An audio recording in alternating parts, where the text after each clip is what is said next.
Miércoles 24 de marzo de 1976. A las 0:45 de la madrugada, la presidenta Isabel Perón despegó en el helicóptero desde la Casa Rosada. Creía que viajaba hacia la Quinta de Olivos. Señora, usted está detenida. Le informaron 3 miembros de las Fuerzas Armadas en el sector militar del Aeroparque Jorge Newbery.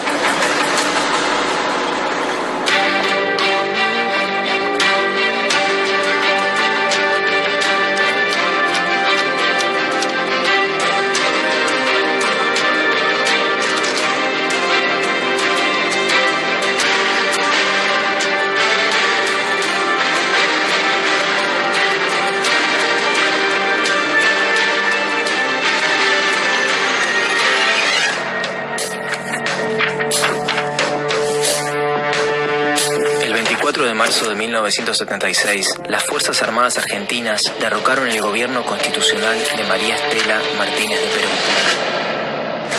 María Estela, alias Isabelita, había llegado a la vicepresidencia el 12 de octubre de 1973, pero el 1 de julio de 1974 debió asumir la presidencia después de la muerte de Juan Domingo Perón, su marido y líder indiscutido del justicialismo. La Argentina arrastraba un periodo de proscripciones, regímenes militares y democracias condicionadas de 20 años, que solo se quebró con las elecciones libres de marzo de 1973, en las que ganó Héctor Cámpora. Trataré con honestidad de hacer lo que el pueblo quiere.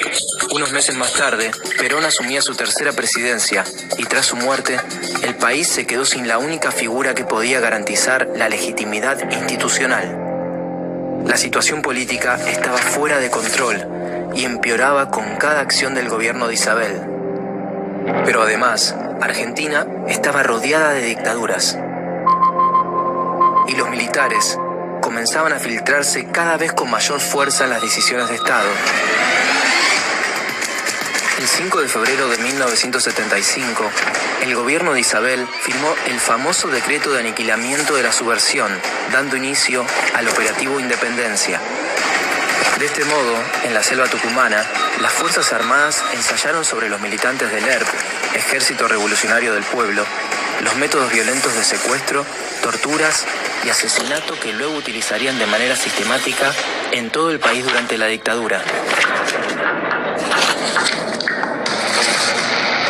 Desde fines de 1975, la tensión crecía día tras día, tanto que el gobierno adelantó las elecciones como modo de resolver la crisis política y social. Sin embargo, desde las redacciones, los diarios sugerían en portadas y editoriales otra solución.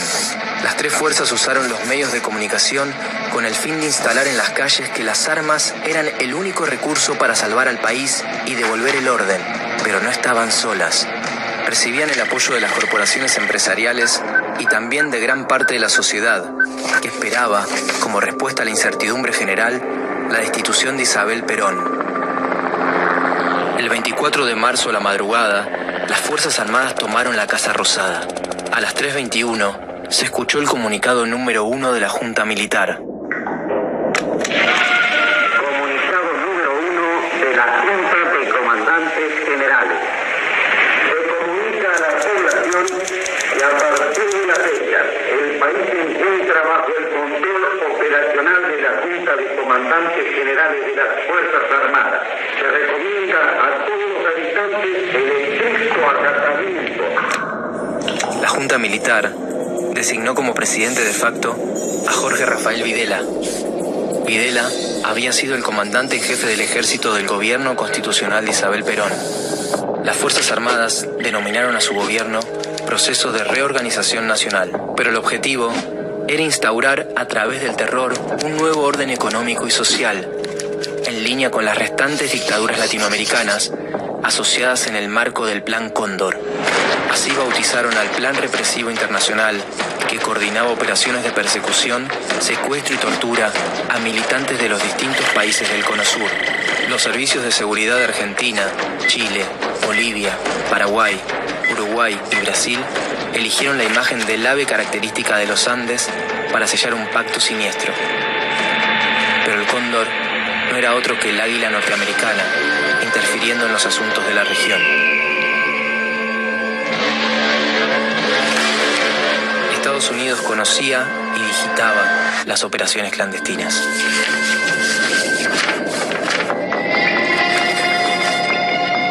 La dictadura llevó adelante una reforma del Estado que destruyó su capacidad de intervención y sus políticas distributivas, reemplazándolas por el mercado. José Alfredo Martínez de Hoz ocupó el Ministerio de Economía durante el gobierno de Jorge Rafael Videla. El ministro mantenía relaciones estrechas con el poder económico nacional e internacional. Se eliminaron los controles sobre la actividad financiera, favoreciendo la especulación, y se abrieron los canales para la importación bajo la excusa de hacer más competitiva la industria local. Quienes no pudieron competir con los productos internacionales debieron cerrar sus empresas, situación que provocó un aumento del desempleo. Las medidas económicas multiplicaron por 5 la deuda externa, que subió de $8.000 millones en 1976 a más de $45.000 millones en 1983. La dictadura usó la fuerza y el terror para implantar un modelo económico liberal. Todo aquel que cuestionaba o se oponía a las políticas del régimen estaba en peligro de muerte.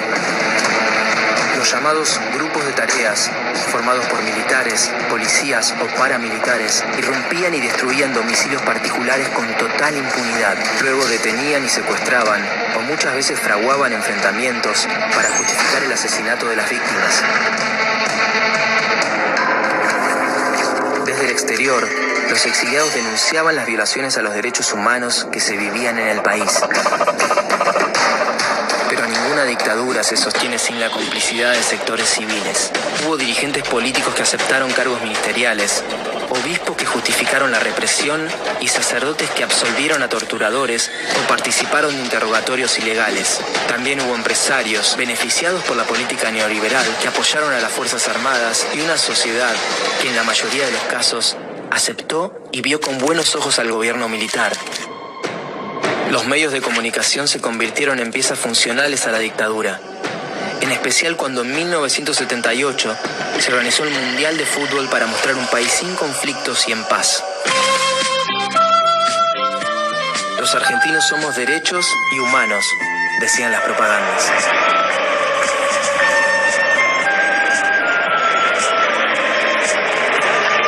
La Junta Militar quería modificar a través de un evento deportivo la imagen negativa de su gobierno en el exterior, pero si bien las cámaras reproducían la alegría callejera, no todos festejaban.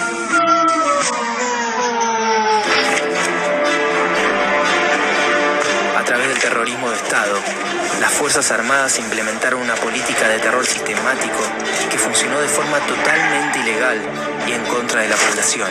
Todos estaban comprometidos, desde los altos mandos hasta los rangos más bajos.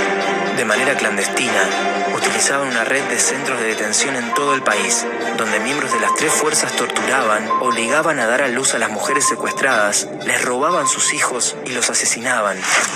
El régimen buscaba quebrar a los detenidos para que dieran información sobre sus compañeros de militancia. En la Argentina, funcionaron más de 500 centros clandestinos de detención, tortura y exterminio. El objetivo de su existencia no solo era violentar a los secuestrados, sino también que el terror llegara al resto de la sociedad, para silenciarla, romper los lazos e impedir cualquier tipo de organización o resistencia. A fines de 1979, unos meses después de la visita de la Comisión Interamericana de Derechos Humanos a la Argentina, Videla respondió en una rueda de prensa cuál era la situación de los detenidos sin proceso. Pero mientras sea desaparecido no puede tener ningún tratamiento especial. Es una incógnita, es un desaparecido. No tiene entidad, no está. Ni muerto ni vivo, está desaparecido. Videla decía que no podía hacer nada, al mismo tiempo que asumía la existencia de personas desaparecidas.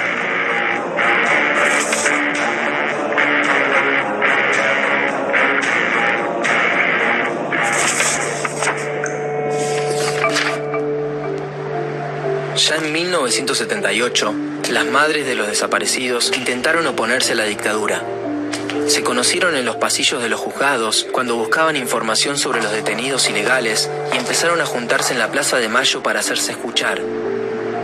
Para reconocerse, se ataron un pañal blanco en la cabeza y como las manifestaciones en la vía pública estaban prohibidas, comenzaron a caminar en ronda.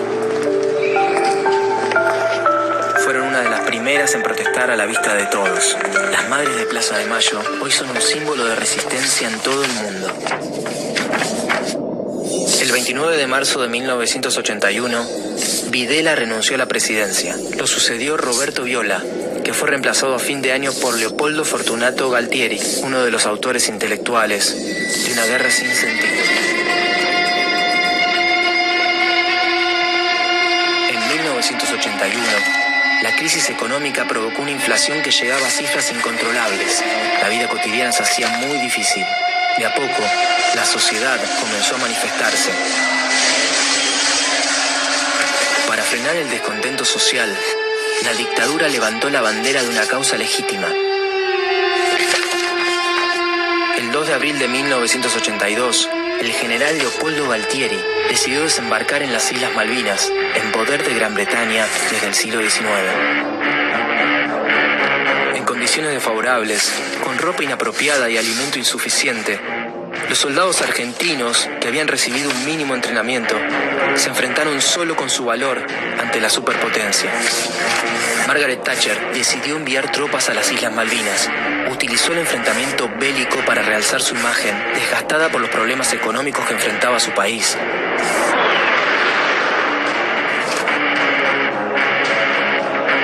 La sociedad recibió una imagen ficticia del conflicto.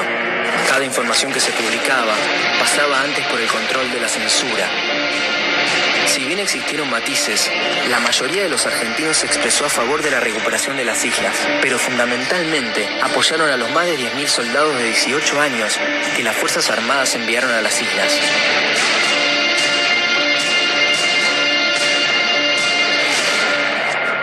El 14 de junio, la Argentina firmó su rendición.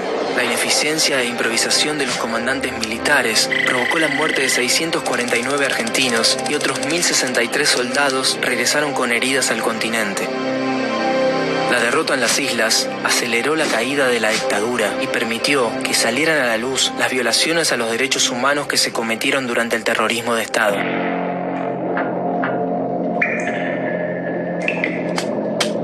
El 1 de julio de 1982, asumió el general Reinaldo Vignone, encargado de llevar adelante la transición entre la dictadura y la democracia. Como sucedió en la retirada de otros gobiernos de facto de la región, firmó una ley de autoamnistía para impedir la apertura de juicios contra los represores. También ordenó la destrucción de todos los documentos que probaban las violaciones a los derechos humanos cometidas desde 1976.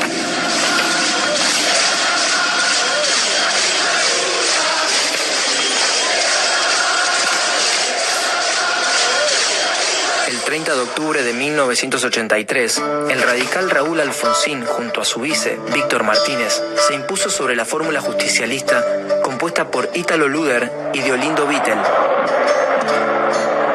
Ni bien asumió el 10 de diciembre, Alfonsín derogó la ley de autoamnistía que promulgó Vignone e impulsó el juicio a las 3 juntas militares. Señores jueces, nunca más. Había empezado un tiempo diferente para la Argentina. Los dictadores permanecieron en el poder por más de 7 años.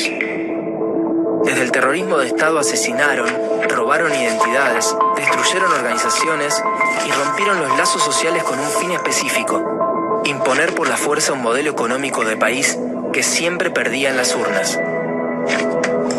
1976-1983, Argentina, sus años más difíciles.